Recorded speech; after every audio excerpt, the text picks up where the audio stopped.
احتمالاً همتون توی چند ماه گذشته این واژه رو از طرف خیلی از کانتنت کریتورهای یوتیوب شنیدید. یوتیوب فارسی تکراری شده. کانتنت کریتورها دیگه صرفاً فقط برای پول ویدیو میسازن. تامنیل‌ها تکراری و شبیه هم شدن. ادیت ویدیوها یه شکل شده. اکتای داخل ویدیوها فیکه، یا اینکه خیلی میان میگن یوتیوب قدیم بهتر از یوتیوب الانه. اما واقعا همچین چیزی درسته؟ برای دیدن این موضوع باید بریم به گذشته و قدیم یوتیوب فارسی. توی اون دوره کامیونیتی یوتیوب فارسی خیلی کوچیک‌تر از چیزی بودش که الان داریم و خیلی از یوتیوبرهای ترندی که الان شما دارید میبینید اون موقع خودشون مخاطب یوتیوب فارسی بودن و توی اون دوره درآمدزایی از یوتیوب خیلی کمتر از الان بودش و سر همین موضوع شما قشنگ اینو میتونستید ببینید که یوتیوبرها خیلی هاشون مشکل داشتن توی زندگیشون. توی اون دوره خیلی از کانتنت ها مثل کانتنت بلایند دیت، عشق ابدی، چالشایی که الان دارید میبینید یا خیلی از پادکست هایی که گوش میکنید هنوز ساخته نشده بودن و دست مخاطب برای انتخاب کانتنت برای تماشا کردن خیلی بسته تر بودش.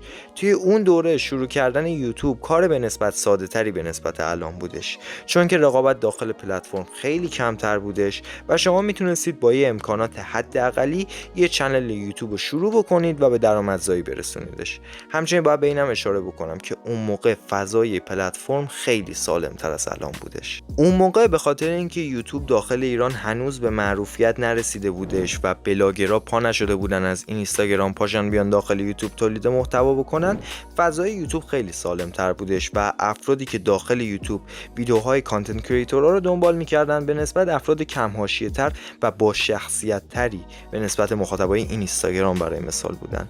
توی اون دوره به خاطر اینکه توی یوتیوب فارسی مخاطب کمتر بودش، رابطه بین کانتنت کریتورها با مخاطبشون خیلی نزدیکتر از الان بودش. یوتیوبرها میومدن میم ریویو ضبط می‌کردن، کلی چالش مختلف با مخاطباشون ضبط می‌کردن و همین باعث می‌شدش که مخاطبشون احساس بهتری نسبت به یوتیوبر مورد علاقش پیدا بکنه. سبک ادیت و طراحی تامنیل ویدیوها به نسبت ساده تر بودش و فضا به جای اینکه رقابتی باشه یه فضای خودمونی بین اون کانتنت کریتور و جامعه مخاطبینش بودش. هر کانتنت کریتور ادیتور مخصوص خودشو داشت و اون ادیتور هم سبک ادیت خودشو داشت. برای مثال تو اون دوره اگه شما میرفتید و ویدیو یوتیوبر مورد علاقتون رو میدیدید، هم از خود اون یوتیوبر لذت میبردید، از شخصیتش لذت میبردید، هم از ادیتی که ادیتور اون ویدیو زده. نه مثل الان که یه ادیتور واسه 100 تا یوتیوبر داره ویدیو ادیت میکنه که البته اصلا چیز بدی هم نیستش.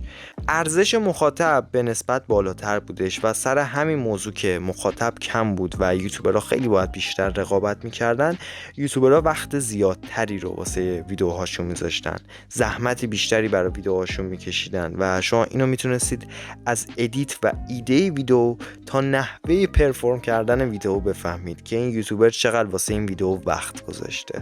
به طور کلی این گذشته یوتیوب فارسی بودش که البته من به بدیهاش اشاره نکردم، به دراماهاش، به فرهنگسازی هایی که نیاز بوده یوتیوبرها اون موقع انجام بدن و توضیحاتی که به مخاطب ارائه بدن. و اگه من بخوام بدیهای یوتیوب فارسی قدیم و با بدیهای الان یوتیوب فارسی مقایسه بکنم، قطعا یوتیوب فارسی الان خیلی بهتر از یوتیوب قدیم بودش. اما خب ما قرار نیست بدی‌ها رو توی این ویدیو با هم دیگه مقایسه بکنیم. ما قراره یه مقایسه بی‌طرفانه از یوتیوب فارسی فعلی و یوتیوب فارسی قدیم داشته باشیم. اما یوتیوب فارسی توی روز امروز، ببینید یوتیوب فارسی شاید الان ویدیوهای داخلش یکم تکراری شده باشه، ولی حقیقت اینه که خیلی از یوتیوب فارسی قدیم بهتره. حالا دلایلش چیه؟ دلیل اول همین موضوع که دیگه تعداد مخاطبا بالاست و همین موضوع باعث این میشه که یوتیوبرها درآمدشون از این پلتفرم بیشتر بشه و علاقه بیشتری نسبت به کار کردن پیدا بکنن. درسته که رقابت داخل یوتیوب داره خیلی بیشتر از قبل میشه، اما تعداد بالای مخاطبا باعث میشه که شما بتونید با استمرار و تلاش بعد یه مدتی جامعه مخاطبی خودتون رو پیدا بکنید، چیزی که توی گذشته خیلی سخت‌تر از الان بودش.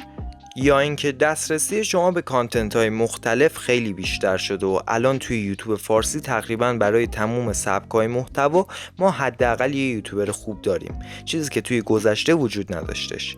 شاید خیلی از اکتا داخل ویدیوها الان به نظر فیک بیادش که سر این موضوع من با شما 100% موافقم، بارها این موضوع رو خودم گفتم، ولی مسئله‌ای که هستش اینه که یوتیوب فارسی دیگه فقط یه جا برای سرگرم شدن نیستش، بلکه تبدیل به یه پلتفرم بزرگ کار کاری شده که یوتیوبرهای ایرانی میتونن داخلش کارهای بزرگی انجام بدن.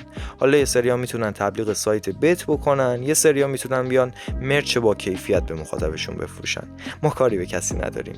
ادیت ویدیوها و تامنیل ویدیوها درسته که شبیه هم شده، اینم من قبول دارم، ولی نکته‌ای که هسته شما برای رقابت کردن با کسایی که محتواشون شبیه به محتوای شماست باید بتونید که یک فرمول برنده داشته باشید. اون فرمول برنده هم الان همه کانتنت کریتورها دارن اجرا میکنن، یعنی یه فونت خاص، یه رنگ بندی خاص، یک نوع متفاوت از آبجکت داخل همون تامنیل و چیزی که توی تامنیل اکثر یوتیوبرها میبینید، مثالش سهیل سلبا، اکیپ محمد افشارینا، همه اینا تامنیلاشون شبیه همه، اما چیزی که هستش تامنیلاشون کلیک خوره، چیزی که باعث میشه اون یوتیوبر بیشتر سعی بکنه که کار بکنه، بیشتر سعی کنه که ویدیو بسازه تا اینکه پول بیشتری در بیاره.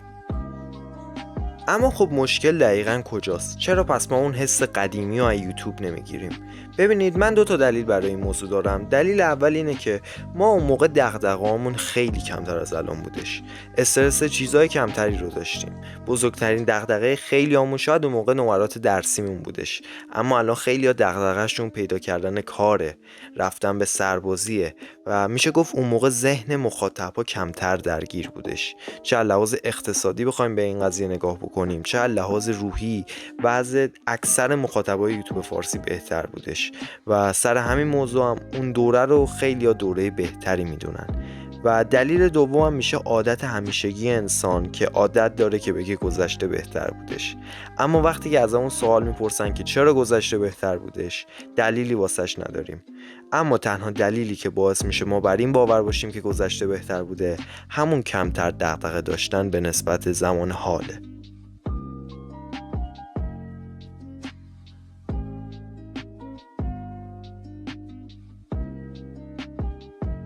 مرسی که تا آخر این ویدیو رو دیدید. نظرتون رو راجع به یوتیوب فارسی برام توی کامنت ها بنویسید و به نظرتون یوتیوب فارسی قدیمش بهتر بودش یا الانش.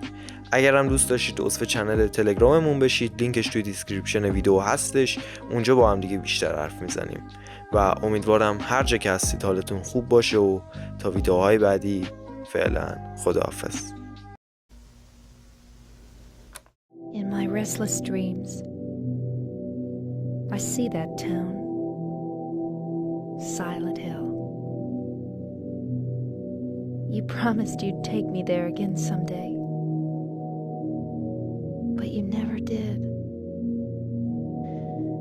Well, I'm alone there now, waiting for you.